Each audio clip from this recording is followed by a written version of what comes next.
Have you ever wished there was a way to get your bird to stop fighting you every time you went to pick him up? A method to keep him from lowering his head and nipping or lunging at you every time you came near him or tried to pet him? What if I told you that the reason your parrot is behaving like this is because you've probably been inadvertently coercing him to do things he doesn't want to do, and you've been doing it for your entire life? It's actually trained him to hate your hand. Would you want to know how to reverse the damage you've done with a technique that literally only takes 5 to 10 minutes a day and can have him cheerfully obeying you the next time you ask him to step up or want to pet him? I'm talking about a methodology that lets your parrot know you aren't going to force him to do things he doesn't want to do. It's the same type of methodology that I've been using recently to go fly my blue and gold macaw outside, untethered at my local park, and have them trusting me so much they cheerfully fly back to my hand when I ask them to instead of flying off to get away from me. That's how much they love my hand. Of course, I'm not suggesting in any way that this technique is some magic bullet method that will teach your bird to fly outside. That's not what I'm getting at here. Believing that would be truly foolish, but is one of the cardinal rules that I do have to follow to be able to even pull off this type of training outside, this more advanced stuff. Here's where most people accidentally mess this all up. They fail to respect their parrot's wants, needs, and opinions about whether or not it even wants to be picked up or pet. If they want their bird to step up, they force it to step up by chasing it all over the place or catching it in a towel. Or if they want to pet their bird and the bird doesn't want to be pet, they'll continuously keep trying to pet the bird, even though the bird is giving off obvious signs that it wants to be left alone by showing signs of anxiety or by trying to get away.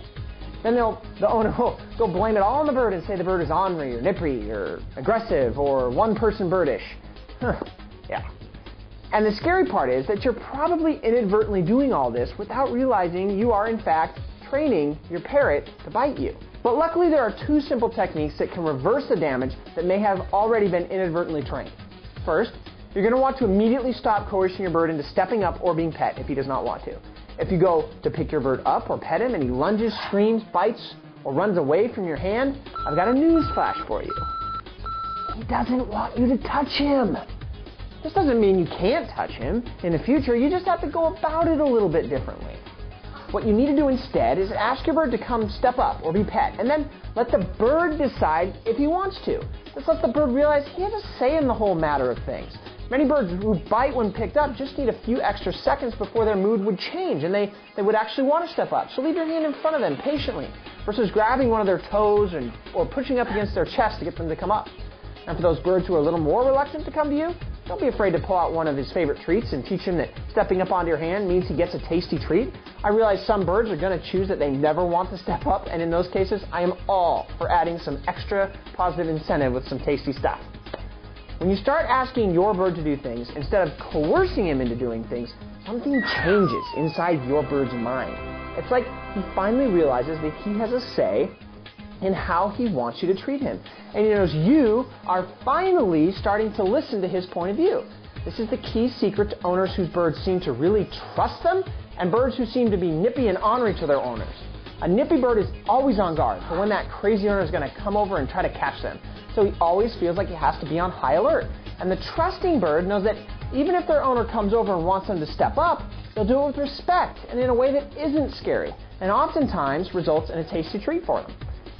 When birds really trust their owners, they'll stop lowering their head to defend their feet when their owners come by, lunge less at outreached hands, be much less worried when you reach in to pet them, and are less jumpy when lots of things are going on around them in the house.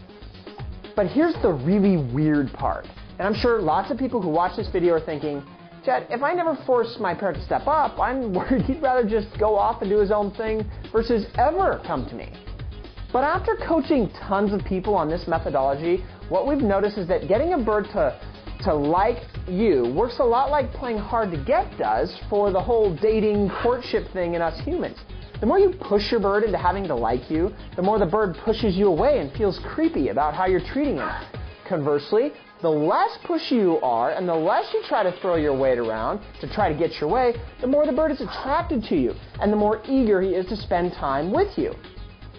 Just recently, this methodology has been a cornerstone of my training philosophy and has allowed me to fix simple problems like getting this military macaw to go from nipping my fingers when he steps up to eagerly reaching out for me whenever I ask him to to more advanced training behaviors like freestyle flight that focus on teaching macaws like this one to love being on my hands so much they choose to fly to it, even with the option of flying off into the sunset.